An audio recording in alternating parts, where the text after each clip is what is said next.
Dans ce titre, La lumière et son halo, l'auteur explore le concept de la lumière, à la fois en tant qu'objet physique et en tant que symbole. La lumière est associée à l'origine de l'univers et à la philosophie des Lumières. L'auteur commence par retracer l'histoire de la lumière en tant qu'objet physique, soulignant la découverte des interférences lumineuses et la conclusion que la lumière est un phénomène ondulatoire. Les physiciens du XIXe siècle ont proposé l'existence d'un éther pour expliquer la propagation de la lumière, mais cette théorie a été remise en question avec les équations de Maxwell, qui décrivent la lumière comme une onde électromagnétique se propageant à la vitesse de la lumière. Ainsi, les propriétés physiques accordées à l'éther ont été abandonnées, à l'exception de son immobilité. Vers la fin du XIXe siècle, on commence à se demander si la Terre est en mouvement et quelle est sa vitesse par rapport à d'autres référentiels. Les expériences de type Michelson sont menées pour mesurer cette vitesse. Dans le même temps, la physique repose sur deux théories, l'électromagnétisme et la mécanique, qui sont en contradiction. La mécanique newtonienne suppose l'existence d'un référentiel absolu et immobile, ce qui est remis en question par le principe de relativité de Galilée. Albert Einstein résout ce problème en introduisant la théorie de la relativité restreinte en 1905.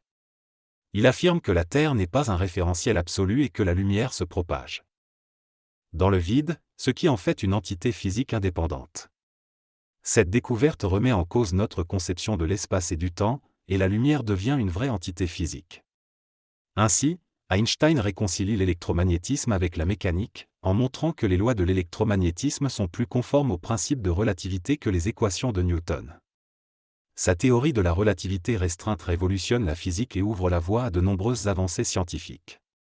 Dans cet extrait, l'auteur parle de la contribution d'Einstein à la physique moderne, en particulier dans le domaine de la lumière. Il mentionne que Galilée avait déjà étudié le mouvement de la lumière, mais Einstein a modifié son expression pour tenir compte de la constance de la vitesse de la lumière, indépendamment de la vitesse de la source qu'il émet. Einstein est également crédité d'avoir affirmé que la lumière est un objet physique, ce qui a été une révolution dans la science. Il est aussi mentionné son article de 1905 sur l'effet photoélectrique, dans lequel il a proposé que l'énergie ne peut s'échanger entre la lumière et la matière que sous forme de paquets d'énergie appelés photons. Cette idée a été essentielle pour expliquer l'effet de seuil observé dans l'effet photoélectrique. Finalement, l'auteur se demande s'il y avait déjà des preuves à l'époque pour soutenir les idées d'Einstein. Dans cet article, il est suggéré qu'il pourrait y avoir un lien entre l'idée d'Einstein de quantifier le rayonnement en mai et son abandon de l'éther en juin. L'article souligne que la lumière est un phénomène bien compris aujourd'hui, décrit par la théorie quantique, et que la lumière joue un rôle important dans notre compréhension de l'univers. La relativité d'Einstein propose que la vitesse de la lumière est constante, indépendante de la vitesse de sa source ou de l'observateur qui la mesure.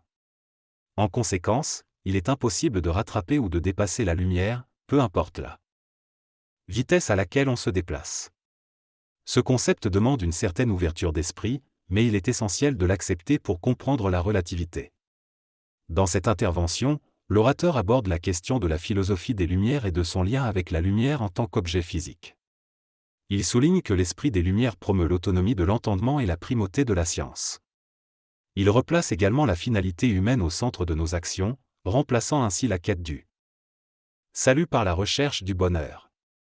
Cependant, il critique également les Lumières pour avoir encouragé le matérialisme et la consommation, tout en négligeant la dimension spirituelle de l'homme. L'orateur souligne que l'universalité proclamée par les Lumières se manifeste dans les droits de l'homme et la science. Il préfère parler de vérités soutenues par les Lumières plutôt que de vérités scientifiques, arguant que les vérités scientifiques ne doivent pas relever d'un vote populaire, car leur pertinence ne dépend pas de l'opinion du peuple. Cependant, cette indépendance de la vérité scientifique protège également l'autonomie de l'individu en lui permettant de se réclamer de cette vérité face au pouvoir. L'orateur conclut en critiquant l'exemple utilisé pour illustrer ce point, notant que la formulation selon laquelle la Terre tourne autour du Soleil est juste mais aussi fausse, car elle néglige le fait que le Soleil n'est pas le centre de l'univers. Dans cette réflexion, R s'interroge sur la distance qui sépare notre époque de l'esprit des Lumières. Il souligne que cette question nécessite une approche objective et non idéalisée de cette philosophie. Il cite Gaston Bachelard pour rappeler que la lumière projette toujours des ombres, ce qui peut s'appliquer aux lumières elles-mêmes. Il mentionne Pierre Bourdieu qui parle d'un obscurantisme des lumières, mais précise qu'il s'agit plutôt d'une caractéristique du siècle des Lumières lui-même, qui était ambivalent et mélangeait l'ancien et le moderne. L'auteur affirme que les philosophes des Lumières ne prônent pas un fétichisme de la raison, mais reconnaît que l'idée de progrès, forgée durant cette période, est réconfortante car elle offre l'espoir d'une amélioration future de nos conditions de vie. Cette idée de progrès donne un sens et une valeur au sacrifice au nom d'une certaine conception de l'avenir de l'humanité. Croire au progrès signifie refuser la bohème, la distraction et le divertissement, et accepter de sacrifier le présent personnel pour un futur collectif. Cependant, la question est de savoir au nom de quoi sommes-nous prêts à sacrifier notre présent personnel. On constate que le mot progrès a disparu du discours politique entre 2007 et 2012, laissant place au terme des innovations. On peut se demander ce que diraient les philosophes des Lumières d'aujourd'hui, qui avaient une vision du progrès basée sur la science et les mathématiques. Si on les faisait visiter notre époque, ils seraient impressionnés par les avancées scientifiques et technologiques, mais également décontenancés par certains aspects de notre société, tels que la télévision commerciale. Finalement, on pourrait dire que les progrès que nous avons accomplis dépassent même l'imagination des penseurs du passé, mais ils ne sont pas toujours orientés vers le but visé et peuvent avoir des conséquences inattendues. Dans ce passage, l'auteur parle de l'importance de la télévision pour transmettre des valeurs et des connaissances.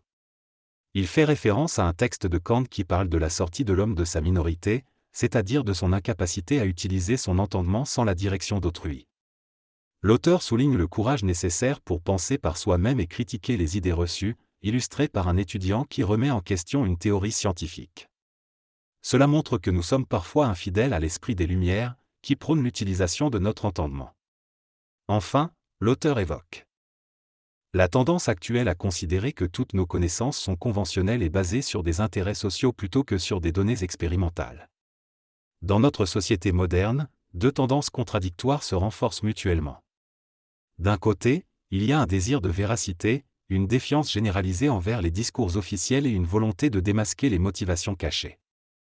Cependant, cette recherche de vérité se heurte à une défiance de la vérité elle-même. On remet en question l'existence même de la vérité et on la relativise. Cette ambivalence est problématique car le désir de véracité fragilise l'idée de vérité et remet en cause le crédit des scientifiques. Cette contestation de la valeur de la science est inquiétante et éloigne notre société de l'esprit des Lumières. Le traité de Lisbonne visait à faire de l'Europe une société de la connaissance, mais cette vision a été remplacée par celle d'une union de l'innovation. Cependant, l'innovation a besoin de connaissances pour être concrète et florissante. Ce changement de discours semble indiquer une décadence de l'idée de progrès qui nous éloigne des Lumières. Le rapport européen qui promeut cette union de l'innovation ne définit d'ailleurs jamais ce terme, bien qu'il soit omniprésent dans le document. Ce discours va à l'encontre de l'esprit des Lumières, qui considère le temps comme constructeur et non corrupteur. Il est étrange que l'Europe, qui a créé cet esprit des Lumières, adopte un discours qui va à l'encontre de cette philosophie. Il est également fait référence à un texte de Georges Canguilhem de 1987 qui parle de la décadence de l'idée de progrès et qui évoque la substitution de la lumière par la chaleur comme symbole de cette décadence. La question posée est donc de savoir si nous faisons face à une décadence de l'idée de progrès. La personne qui s'exprime estime que si l'on croit en l'idée de progrès, nous devons faire progresser cette idée elle-même. Les symboles traditionnels associés au progrès, tels que la lumière et la chaleur, sont devenus obsolètes et doivent être repensés. Il est nécessaire de prendre en compte les leçons du XXe siècle, notamment le fait que certains progrès scientifiques se sont associés à la barbarie. Plutôt que d'abandonner complètement l'idée de progrès, il faut la repenser et trouver de nouveaux symboles qui puissent la représenter. Il est donc crucial de réfléchir à quels nouveaux symboles pourraient nous permettre de faire progresser cette idée et de la rendre à nouveau mobilisatrice.